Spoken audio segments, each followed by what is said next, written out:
ሰላም ፍትዋትን ክብራንን ኣመን ለዓለም ትርከቡ ናይ ቻናሌ ቤተሰብ በብዘለኹምዎ ሰላምኩም ብዛሕ ተረፍ ይበለለይ እንኳዕ ድማ ናብ ቻናሌይ ብሰላም መጻኹም ናይ ሎማዓንቲ ቪድዮ ዝኸውን ከዓ ከምቲ ልሙድ ዕለታዊ ሸርፊ ብጸሊም ዕዳጋ ወይ ከዓ ብሓዋላ ኢሉውን ብናይ ኢትዮጵያ ንግዲ ባንኪ ከምኡውን ብልዕል መጠን ዘሽርፋ ናይ ግሊ ባንክታት እንመንየን ንዝብል ሓቢርና ክንርኢና እስካዕ ቪድዮ ፍጻመ ንኽትከታተሉ በኣኽብሮት ይዕድም።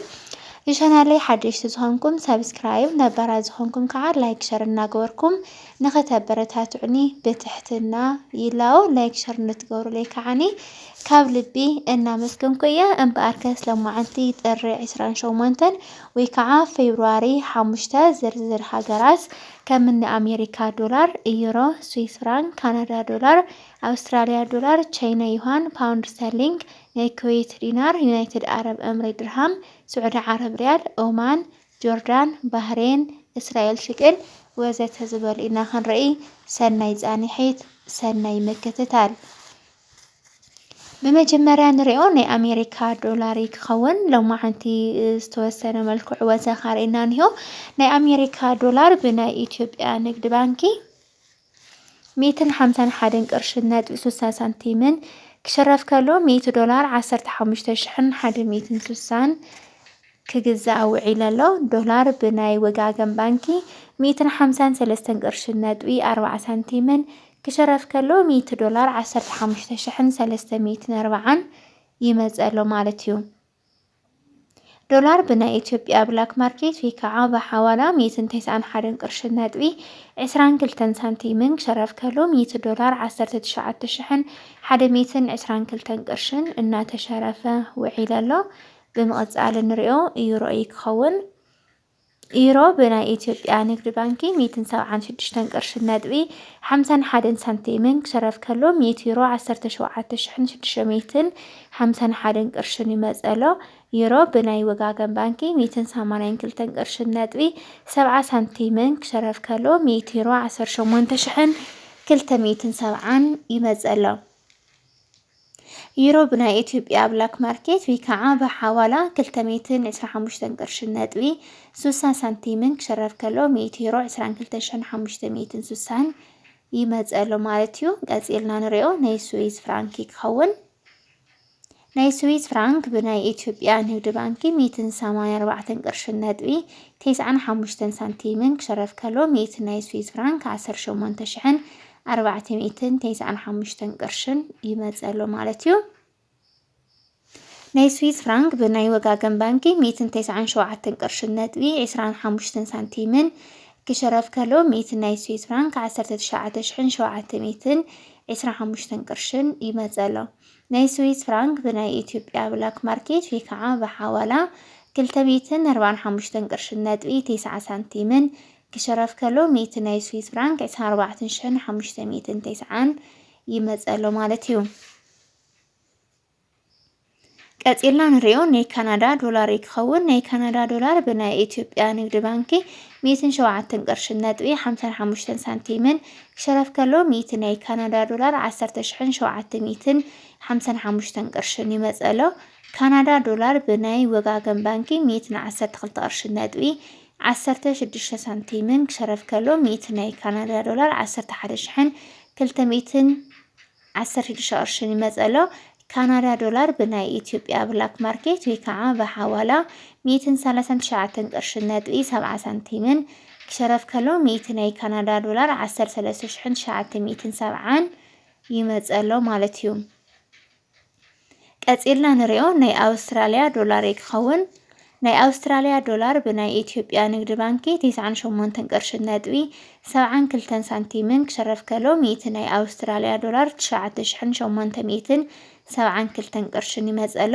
ናይ ኣውስትራልያ ዶላር ብናይ ወጋገን ባንኪ 106 ቅርሽን ነጥቢ 21 ሳንቲምን ክሽረፍ ከሎ 100 ናይ ኣውስትራልያ ዶላር 10,621 ቅርሽን ይመጽእ ኣሎ ማለት እዩ። ናይ ኣውስትራልያ ዶላር ብናይ ኢትዮጵያ ብላክ ማርኬት ወይ ከዓ ብሓዋላ 133 ቅርሽን ነጥቢ 40 ሳንቲምን ክሽረፍ ከሎ 100 ናይ ኣውስትራልያ ዶላር 13,340 ይመጽእ ኣሎ ማለት እዩ።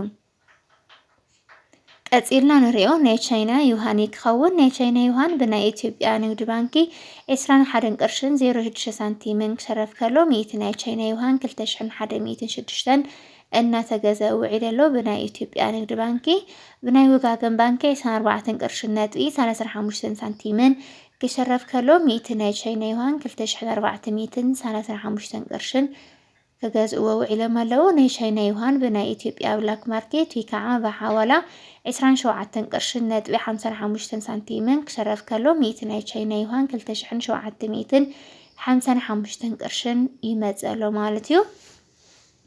ቀፂልና ንሪኦ ናይ እንግሊዝ ፓውንድ ስተርሊንግ ይኸውን ናይ እንግሊዝ ፓውንድ ስተርሊንግ ብናይ ኢትዮጵያ ንግዲ ባንኪ 198 ቅርሽን ነጥቢ 30 ሳንቲምን ክሸረፍ ከሎ ሚእቲ ፓውንድ 19830 ይመጽእ ኣሎ ማለት እዩ። ፓውንድ ብናይ ወጋገን ባንኪ 209 ቅርሽን ነጥቢ 55 ሳንቲምን ክሸረፍ ከሎ ሚእቲ ፓውንድ 20955 ቅርሽን ይመጽእ ኣሎ ማለት እዩ። ፓውንድ ብናይ ኢትዮጵያ ብላክ ማርኬት ወይ ከዓ ብሓዋላ 260 ቅርሽን ነጥቢ 41 ሳንቲምን ክሸረፍ ከሎ ሚእቲ ፓውንድ 26041 ቅርሽን ይመጽእ ኣሎ ማለት እዩ። እስካብ ሕዚ ክንሪኦ ፀናሕና ናይ ኣውሮፓ ሃገራት ይመስል ነይሩ። ቀፂልና ንሪኦ ከዓኒ ናይ ዓረብ ሃገራት ክኸውን ቅድሚ ናብ ናይ ዓረብ ሃገር ምስጋርና ላይክ ሸር ሰብስክራይብ ምግባር ኣይትረስዑ።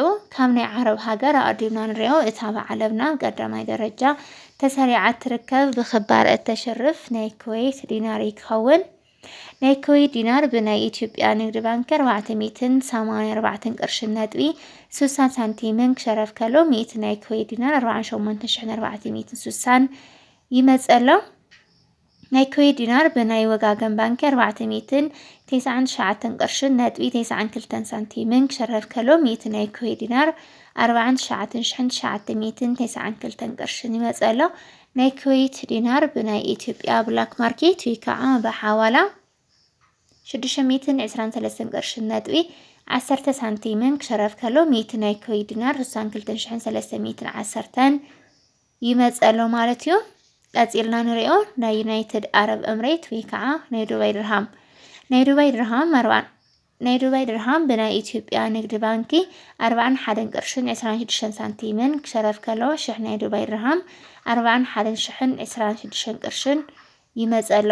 ናይ ዱባይ ድርሃም ብናይ ኣዋሽ ባንኪ 44 ቅርሽን ነጥቢ 10 ሳንቲምን ክሽረፍ ከሎ ሽሕ ናይ ዱባይ ድርሃም 44,010 ቅርሽን ይመጽእ ኣሎ። ናይ ዱባይ ድርሃም ብናይ ኢትዮጵያ ብላክ ማርኬት ወይ ከዓ ብሓዋላ 52 ቅርሽን ነጥቢ 01 ሳንቲምን ክሸረፍ ከሎ ሽሕ ናይ ዱባይ ድርሃም 52,001 ቅርሽን ይመጽእ ኣሎ ማለት እዩ። ቀፂልና ንሪኦ ናይ ስዑዲ ዓረብ ሪያል ክኸውን ናይ ስዑዲ ዓረብ ሪያል ብናይ ኢትዮጵያ ንግዲ ባንኪ 40 ቅርሽን ነጥቢ 40 ሳንቲምን ክሸረፍ ከሎ ሽሕ ናይ ስዑዲ ዓረብ ሪያል 40,040 ቅርሽን ይመጽእ ኣሎ። ናይ ስዑዲ ዓረብ ሪያል ብናይ ኣዋሽ ባንኪ 43 ቅርሽን ነጥቢ 55 ሳንቲምን ክሸረፍ ከሎ ሽሕ ናይ ስዑዲ ዓረብ ሪያል 43,055 ቅርሽን ይመጽእ ኣሎ። ናይ ስዑዲ ዓረብ ሪያል ብናይ ኢትዮጵያ ብላክ ማርኬት ወይ ከዓ ብሓዋላ 50 ቅርሽን ነጥቢ 92 ሳንቲምን ክሸረፍ ከሎ ሽሕ ናይ ስዑዲ ዓረብ ሪያል 50,092 ቅርሽን ይመጽእ ኣሎ። እንግዲህ ስዑዲ ዓረብ ትርከቡ ክብራት ኣሕዋተይ ክንደይ ትሕውልዎ ኣለኹም ንዝብል ንስኻትኩም እውን ንስኻትኩም ሓበሬታ ኣብ ኮሜንት ተወሃቡ ማለት እዩ። ቀፂልና ንሪኦ ናይ ኦማን ሪያል ክኸውን ናይ ኦማን ሪያል ብናይ ኢትዮጵያ ብላክ ማርኬት ወይ ከዓ ብሓዋላ 497 ቅርሽን ነጥቢ 01 ሳንቲምን ክሽረፍ ከሎ ሚእቲ ናይ ኦማን ሪያል 49,701 ይመጽእ ኣሎ። ቀፂልና ንሪኦ ናይ ጆርዳን ዲናር ክኸውን ናይ ጆርዳን ዲናር ብናይ ኢትዮጵያ ብላክ ማርኬት ወይ ከዓ ብሓዋላ 269 ቅርሽን 60 ሳንቲምን ክሸረፍ ከሎ ሚእቲ ናይ ጆርዳን ዲናር 26,960 ይመጽእ ኣሎ ማለት እዩ። ቀፂልና ንሪኦ ናይ ባህሬን ዲናር ክኸውን ናይ ባህሬን ዲናር ብናይ ኢትዮጵያ ብላክ ማርኬት ወይ ከዓ ብሓዋላ 507 ቅርሽን ነጥቢ 66 ሳንቲምን ክሸረፍ ከሎ ሚእቲ ናይ ባህሬን ዲናር 50,766 ቅርሽን ይመጽእ ኣሎ ማለት እዩ። ደቂ ዓበይቲ ወይ ማዕረይ ናይ ሎማዓንቲ ዕለታዊ ሸርፊ ጥሪ 28 ወይ ከዓ ፌብሩዋሪ 5 እዚ መስል ነይሩ። እስካዕ ቪድዮ ፍጻመ ንዝተኸታተልኩምኒ ካብ ልቢ እናመስገንኩ እየ። ላይክ ሸር ሰብስክራይብ ምግባር ድማ ኣይትረስዑ። ሰሰናይ ክብራት ኣሕዋተይ ባይ ባይ።